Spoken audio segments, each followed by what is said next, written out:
Ah, l'inflation. Un mot sur toutes les lèvres dans beaucoup de conversations. Mais quoi comprendre et comment y faire face pour limiter les impacts sur notre portefeuille de consommateurs? Pour répondre à mes questions, j'ai bien évidemment avec moi en studio Marie-Hélène Quirion de chez GFM Groupe Financier. Marie-Hélène, bonsoir. Bonsoir. Bon, Marie-Hélène, petit cours 101 d'inflation pour les nuls. Concrètement, c'est quoi cet indice-là? L'inflation, en fait, rapidement, c'est ce qui représente l'augmentation continue du prix des biens et des services au fil du temps. Pour mesurer l'inflation, on utilise l'IPC, qui est l'indice des prix à la consommation, qui, lui, va suivre l'évolution d'un panier fictif de biens et de services courants comme l'alimentation, le transport, le logement. Et ça va comparer là, le prix du panier aujourd'hui à une période précédente, comme le mois passé ou l'année passée. Et si le prix global du panier augmente à travers le temps, bien, c'est là qu'on parle d'inflation.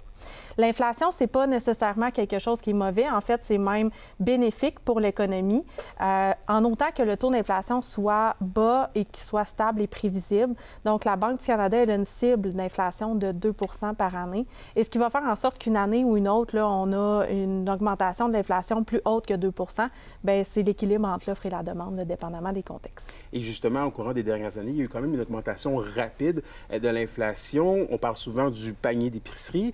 Comment comprendre les impacts de l'inflation sur le portefeuille du consommateur?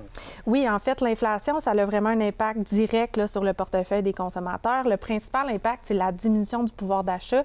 Donc, avec l'augmentation des prix, on a une augmentation, une diminution là, de la valeur de notre argent. Donc, ça prend plus d'argent pour acheter la même chose qu'avant. Donc, ça coûte plus cher faire l'épicerie, se loger, s'habiller.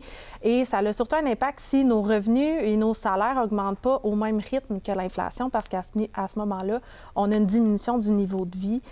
Faut revoir notre budget, il faut faire des choix là, pour maintenir notre santé financière. Et justement, parlant de ces choix-là, on va profiter du fait que tu es là en studio avec nous. Est-ce que tu aurais des trucs, astuces pour justement nous aider dans ce genre de situation-là?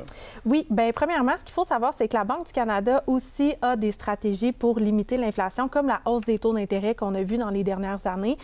Concrètement, quand il y a une hausse des taux d'intérêt, on augmente le coût d'emprunt, donc ça incite les gens à épargner ou à reporter leurs projets. Ça vient diminuer la demande. Donc, à ce moment-là, graduellement, avec une hausse des taux, on vient retrouver l'équilibre entre l'offre et la demande. C'est sûr que cette mesure-là, ça peut être difficile pour les ménages parce qu'en augmentant le taux d'intérêt, on augmente le coût d'emprunt, le coût de remboursement des dettes. Donc, pour les ménages, ce qu'on peut faire, c'est de revoir notre budget, justement, revoir un peu nos dépenses priorisées selon nos objectifs. C'est sûr de s'assurer d'avoir l'argent avant d'acheter un bien là, pour pas augmenter notre endettement. Sinon, de moyen à long terme, c'est de prioriser l'investissement en faisant un taux de rendement qui est plus intéressant que le taux d'inflation. Donc, à ce moment-là, on augmente notre pouvoir d'achat. On peut aussi profiter des différents avantages fiscaux là, quand on utilise l'investissement qui sont offerts à travers le REER, le CELIAP, le CELI, tout ça. Quand on laisse l'argent dans notre compte de banque, réellement, ce qui se passe, c'est qu'on s'appauvrit parce que le coût de la vie augmente, mais notre épargne, elle reste la même. Donc, c'est vraiment l'idée, c'est d'investir pour au moins maintenir son pouvoir d'achat, puis essayer de faire un meilleur rendement, là, dépendamment de notre profil d'investisseur. On peut aussi améliorer notre situation financière avec l'investissement. Donc, ajuster nos priorités. Exactement. Bien, merci beaucoup, Marie-Hélène. Je rappelle que tu es conseillère en sécurité financière, représentante en épargne collective et spécialiste en investissement. Encore une fois, merci beaucoup. Merci.